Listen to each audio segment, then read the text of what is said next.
Dinikahi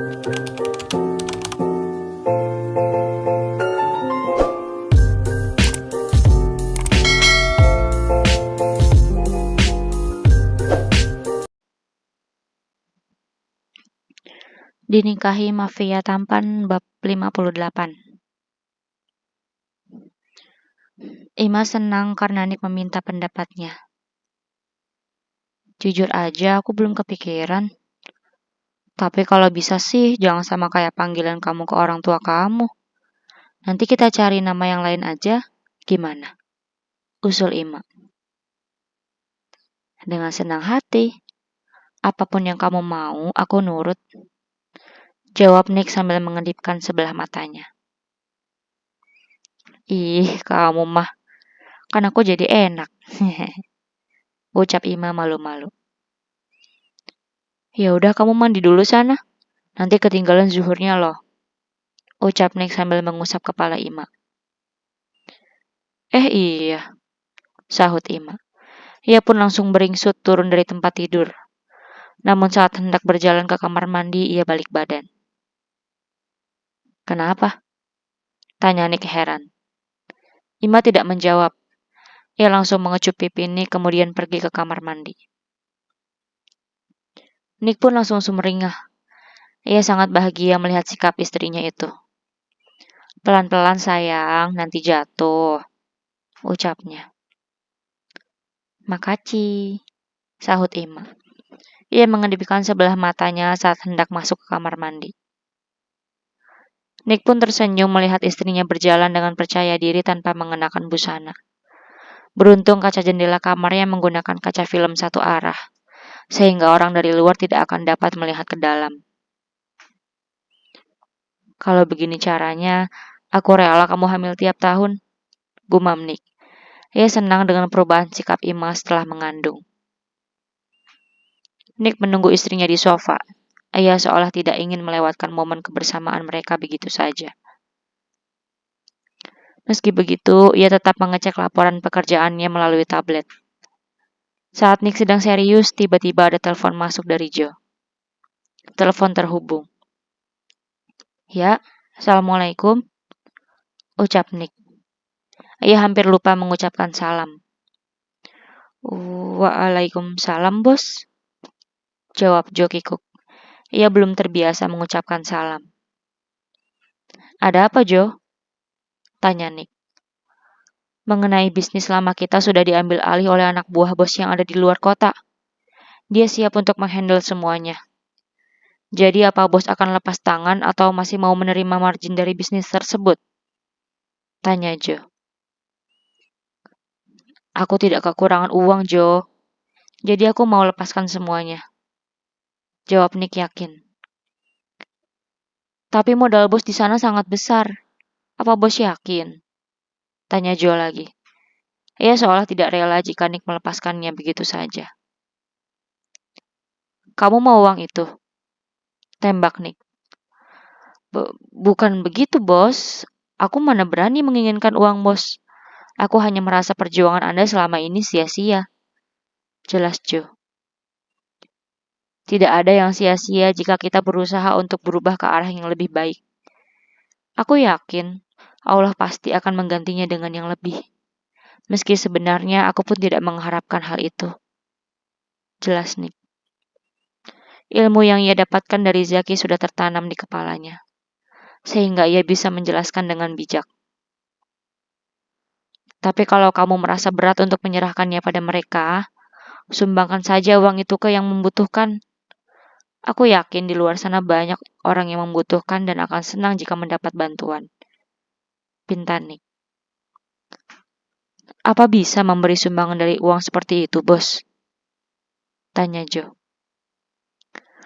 Mereka kan tidak tahu itu uang apa. Aku yakin kalaupun ada yang berdosa, akulah orangnya. Mereka yang tidak tahu apa-apa, insya Allah tidak akan ikut menanggung dosanya. Daripada uang itu digunakan untuk yang haram lagi, ucap Nick yakin. Joe sulit berkata-kata. Bos gimana sih? Baru beberapa minggu nikah. Perubahannya udah banyak banget. Padahal katanya dia yang mau ngatur nyonya. batin Jo. Jo, panggil Nick. Iya bos. Kalau begitu biar aku siapkan agar uang itu disumbangkan ke yang membutuhkan, ucap Nick. Nah, gitu dong, sahut Nick. Ada satu lagi bos, ucap Jo. Apa? Tanya Nick lagi. Jadi dia, orang yang mengambil alih usaha Nick, mengatakan ingin balas dendam ke komandan yang waktu itu sempat menyerang markas di perbatasan. Jelas Jo. Untuk apa? Toh masalahnya sudah clear, tanya Nick heran.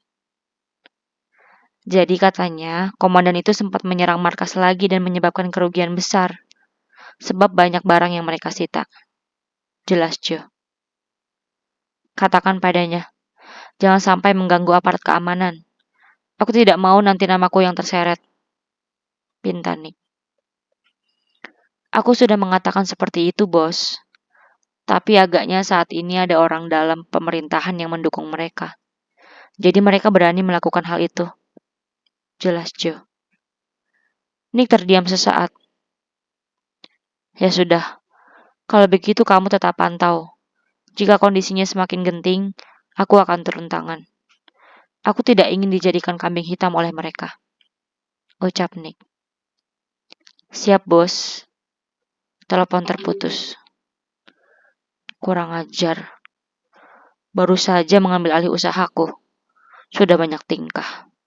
Jika tidak ingin istriku, pasti dia akan kulenyapkan. Gumam Nick geram. Astagfirullah. Ucapnya saat sadar bahwa ucapannya tidak baik. Kenapa, Mas? Tanya Ima yang baru saja selesai mandi. Gak apa-apa, sayang. Kamu baru selesai. Nick balik bertanya. Iya, aku sholat dulu ya. Habis itu kita makan. Jawab Ima. Iya, sayang. Sahut Nick. Kapan aku punya nyali untuk mengatakan yang sejujurnya pada Ima? Batin Nick. Sampai saat ini ia masih belum berani untuk mengakui bahwa dirinya adalah mantan mafia. Nick khawatir Ima syok dan semakin ilfil padanya. Ya Allah, berilah aku keberanian untuk berkata jujur, doa Nick dalam hati. Beberapa saat kemudian Ima sudah selesai sholat. Makan yuk, ajaknya. Ia merasa lapar sehingga langsung mengajak Nick makan. Ayo, sahut Nick. Mereka pun meninggalkan kamar menuju ruang makan. Pasti kamu udah lapar kan? Tanya Nick. Ia berjalan sambil mengusap-usap perut Ima. Iya, lapar banget. Jawab Ima malu. Makan yang banyak ya sayang, biar makin seksi. Bisik Nick genit. Gak mau ah, kalau kebanyakan nanti bukan seksi, yang ada malah bulat. Ucap Ima manja. Gak apa-apa, kan lucu kalau bulat, menggemaskan. Enak aja, sekarang bisa bilang begitu. Nanti giliran aku bulat beneran, kamu malah sibuk ngelirik cewek lain. Apalagi mantan kamu yang seksi itu. Ucap Ima kesal. Nick mendadak kikuk kala Ima menyenggol masalah mantannya. Ia merasa seperti aib yang sedang dibongkar. Kenapa dia harus bahas itu sih? Batinnya. Apa? Kamu jadi ingat sama dia, jadi kangen. Tuduh Ima. Saat ini ia terlihat kekanakan karena cemburu. Padahal biasanya Ima selalu elegan. Enggak sayang, ngapain sih bahas masa lalu? Aku maunya yang jelas-jelas aja, yang ada di depan mata. Kamu jauh segala-galanya. Gak mungkin aku tergoda oleh wanita lain. Ucap Nick sambil menarik kursi untuk Ima. Gombal. Cibir Ima. Jika sedang seperti itu, ia tidak terlihat seperti seorang ustazah. Sebab sikapnya manja dan sedikit genit. Tapi cinta kan? Goda Nick sambil mengedipkan sebelah matanya. Ima menjebik. Oh iya mas, tadi kok pas aku lagi di kamar mandi, aku dengar kamu bahas uang haram gitu sih? Tanyanya.